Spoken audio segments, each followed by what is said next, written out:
तो नमस्कार, आपके अपने यूट्यूब चैनल चाणक्य जी के क्लासेज में आपका हार्दिक स्वागत। मैं रामावतार बगड़िया। आज हम चर्चा करेंगे वर्तमान में कक्षा 12 राजनीति विज्ञान एनसीईआरटी जो पैटर्न है उस पर महत्वपूर्ण 50 प्रश्न। क्यूबा मिसाइल संकट कब हुआ था? 1962 में। शीत युद्ध का चरम बिंदु क्या था? क्यूबा मिसाइल संकट। नाटो की स्थापना कब हुई? 4 अप्रैल 1949 को। नाटो का मुख्यालय कहाँ पर है? ब्रुसेल्स, बेल्जियम में।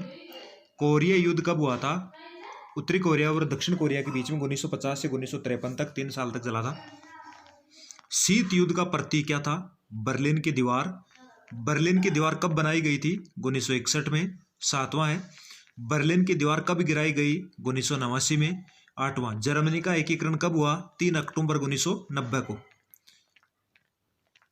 9वां, ये व्हाट्सएप नहीं है, वारसा एक्ट, वारसा पैक्ट, वारसा। 9वां प्रश्न है, टाइपिंग त्रुटि इसमें।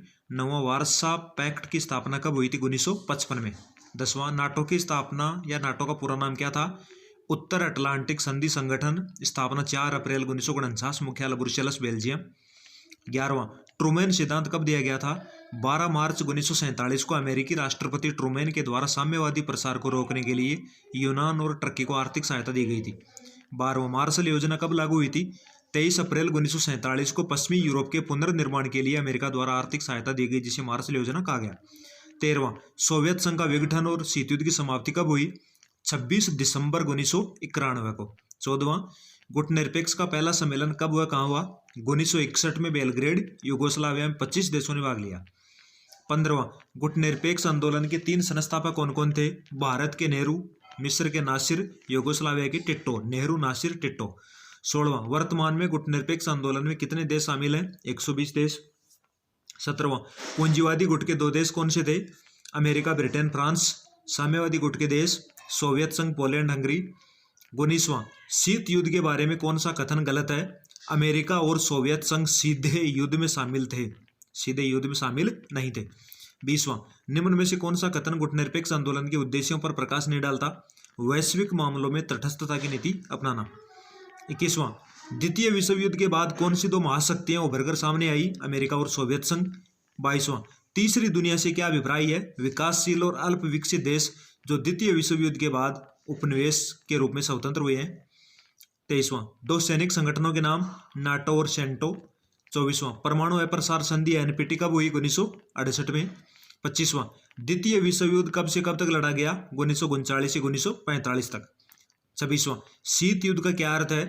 वह अवस्था जिसमें 2 या 2 से अधिक देशों के मध्य तनावपूर्ण वातावरण हो लेकिन वास्तव में कोई युद्ध नहीं हो। शीत युद्ध के दौरान सोवियत संघ और अमेरिका सीधे युद्ध में शामिल नहीं थे। 27वां, अपरोध का क्या अर्थ है? अगर कोई शत्रु पर आक्रमण करके उसके परमाणु हथियारों को नाकाम करने की कोशिश करता है तब भी दूसरे के पास उसे बर्बाद करने लायक हथियार बच जाएंगे। 28वां, सोवियत संघ के विघटन के समय राष्ट्रपति कौन थे? Mikhail Gorbachev. सोवियत संघ के विघटन के लिए जिम्मेदार कौन था? Mikhail Gorbachev. 30वां, मिखाइल गोर्बाचोव ने कौन सी नीति अपनाई जिससे सोवियत संघ का विघटन हुआ? ग्लासनोस्त और पेरिस्ट्रोइका। 31वां, सोवियत संघ कितने गणराज्यों में विभक्त था? 15 में विभाजित हुआ, 15 में।